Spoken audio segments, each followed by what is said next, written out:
जो इस परम धर्म का उपासक होता है उसका विश्वास बड़ा अटल होता है।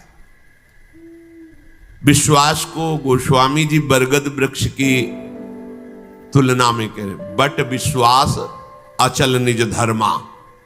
विश्वास कैसा होना चाहिए? बोले बरगद वृक्ष जैसा। बरगद का जो वृक्ष होता है, बट वृक्ष, उसमें जगह जगह जड़ें निकल पड़ती हैं। अगर जड़ उखड़ जाए तो सैकड़ों जड़ें डालों में, वृक्ष नष्ट होने वाला नहीं। इतना मजबूत अपने आराध्य देव गुरुदेव पर विश्वास हो कि कोई रात दिन हमारी बुद्धि को विपरीत भरे तो भी हमारे विश्वास में कमी ना आवे। भगवद आश्रित का चमत्कार विश्वास होता है। हमें विश्वास है, बस ये बात तुम्हारी कोई छीनने न पावे तुम्हारे हृदय से। भेजे जाएंगे माया के पार्षद तुम्हारे विश्वास को नष्ट करने के लिए, और जब माया के पार्षद आते हैं तो तुम्हारे सामने दृश्य भी वही रख देते हैं। किसी भी दृश्य को पॉजिटिव और निगेटिव समझाने में 1 मिनट केवल लगता है। उसी को पॉजिटिव रख सकते हो, उसी को निगेटिव कर सकते हो। ये बुद्धि की कला होती है। तो माया जब किसी को भेजती है तो तुम्हारी सकारात्मक सोच और सकारात्मक दृश्य को नकारात्मक सोच और नकारात्मक दृश्य से पुष्ट कर देगी। आपको लगेगा हाँ बात तो सही है, अच्छा ऐसा, हम तो इसको ऐसा समझ रहे थे। नहीं नहीं, तुम गलत समझ रहे थे। और नकारात्मक सोच देने वालों का प्रभाव बहुत जोर का पड़ता है, क्योंकि पीछे हमारा नकारात्मक सोच से ही संबंध रहा है। देखो, हम आप तो जीव कोटि के हैं, जो ईश्वर की लीला में सम्मिलित हुए हैं, उनके ऊपर नकारात्मक सोच का प्रभाव बढ़ जाता है। हृदय में आपका विश्वास दृढ़ होना चाहिए। हमें प्रभु ने स्वीकार कर लिया है, हम प्रभु के हैं, हमारा निश्चित इसी जन्म में कल्याण हो जाएगा। जब नकारात्मक सोच वाले आपको इस विश्वास दिलाने के लिए आवे तो आपको बहुत सावधान हो जाना है। हमारे आपकी क्या बात, भगवत लीला में भी नकारात्मक सोच का प्रभाव पड़ जाता है। माता कैकेयी जी से जब मंथरा जी कहती हैं, तुम्हें पता है कल प्रातः राम को राज्याभिषेक होने वाला है चक्रवर्ती सम्राट पद पर। तो हां, बोल तुझे क्या चाहिए मेरे लाडले राम, राजा बनेंगे, आज तू प्राण मांगे तो भी दे दे। आप समझ नहीं रहे, मैं आपके साथ आई हूं मायके से, आपकी प्रियदासी हूं, और सब जगह मैं जाती हूं सुनती हूं। तुम तो महल में रहती हो, तुम्हें पता नहीं। ये षड्यंत्र रचा जा रहा है। कल राम राजा बनेंगे, भरत को बंदी बना के जेल में डाल दिया जाएगा और आपको कौशल्या की दासी होना पड़ेगा। कहीं कुछ नहीं है, कुछ नहीं। दुष्टा कहीं की, तेरी जबान काट लूंगी दोबारा अगर ऐसा बोली। जैसे दोनों नेत्र अपने को प्यारे होते हैं, ऐसे राम और भरत मेरे नेत्रों की समान। तू कैसी भेद बुद्धि, दोबारा बोली तो जबान काट लेंगी तेरी। थोड़ी देर बाद फिर बोली, को नृप होए हमें कहानी, चेरी छोड़ी न हो बुरानी। कोई राजा बने हमें क्या होगा, हम तो दासी रहेंगी। पर लोगों को क्या है, उनके सुख की बात बताओ तो बुरा लगता है और रोने लगे। अच्छा बैठ, पास बैठ, निजी दासी है, क्या तू कहना चाहती? मैं सही कह रही, तुम्हारा बड़ा अमंगल है, तुम्हारा बड़ा अहित है राम का राज्याभिषेक होने पर। सही बात, महल की बात बता रही हूं, कौशल्या की दासी बनना पड़ेगा तुम्हें। तो फिर क्या कर सकती हो?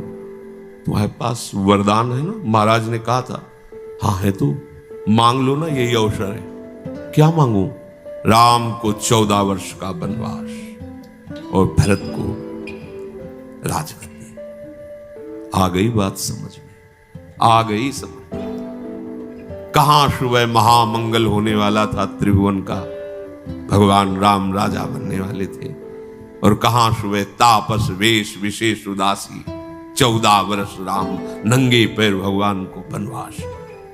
दशरथ जी का प्राण त्यागना, स्वयं सहित कौशल्या जी का वैधव्य होना, महान कष्टों की वर्षा हो गई। ये नकारात्मक सोच ऐसा नहीं कि तुम्हारी बुद्धि को ना बदल दे, बहुत इसमें पावर है, क्योंकि ये सब माया के रचे हुए यंत्र हैं।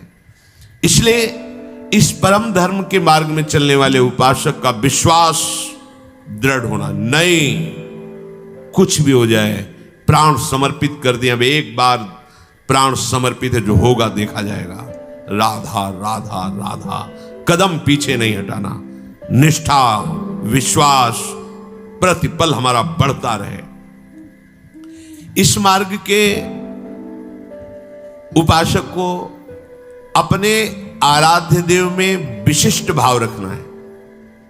अपने आराध्य देव, जैसे जब हमसे तत्व रूप में पूछा जाएगा तो सर्वत्र मेरे आराध्य देव है। यह हमारे आराध्य देव का सगुण निराकार रूप है। सगुण निराकार रूप है। राधा वल्लभ लाल जी ही सबके हृदय में बैठे हैं। सगुण और निराकार सब जगह व्याप्त है। आकार दूसरे है पर वो सब जगह व्याप्त है। लेकिन जब भावरूप से पूछा जाएगा तो प्रिया लाल गलबहियां दिए खड़े, इसी रूप के हम दीवाने, इसी रूप का हम जूठन पाने वाले, इसी रूप की हम परिचर्या करने वाले। तो अव्यक्त रूप से मेरा प्रभु सर्वत्र विराजमान है, इसमें संशय नहीं। चाहे क्रूर हो, पापी हो, नीच हो, सबके हृदय में मेरा प्रभु विराजमान है। पर जब संगोष्ठी होगी, सेवा होगी, प्रसाद पाएंगे, जयकार करेंगे, तो केवल राधा वल्लभ लाल। नाम जपेंगे तो केवल इनका, कीर्तन करेंगे तो केवल इनका, ध्यान करेंगे तो केवल इनका। अन्य भगवान के रूप, भगवान के नाम, भगवान की बात मंगलमय है, पर मेरी आराधना का स्वरूप अनन्य, मेरे आराध्य रसना कटो।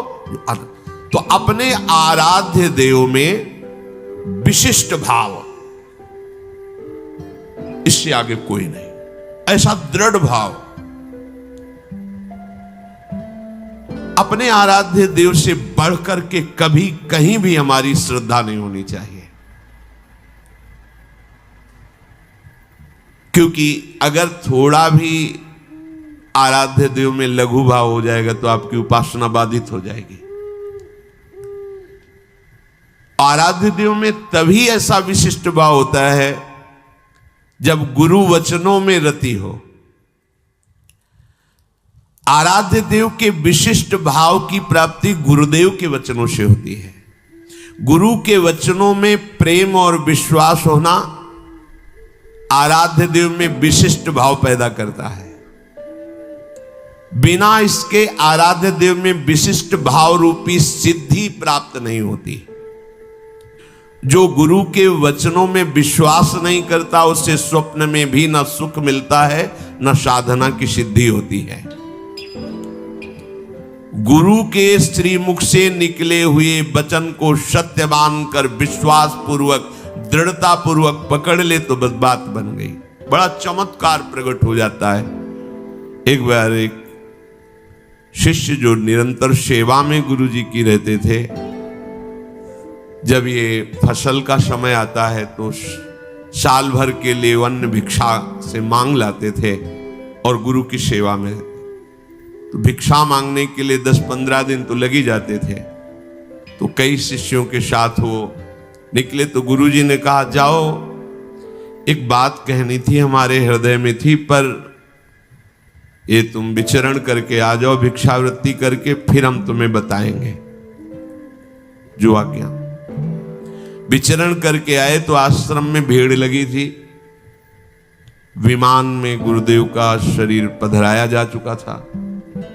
उन्होंने पूछा क्या हो गया? बोले आपके गुरुजी पधार गए। ऐसा नहीं हो सकता। गुरुदेव ने कहा था कि तुम लौट के आओगे तो तुम्हें हम एक बात अपने हृदय की बताएंगे।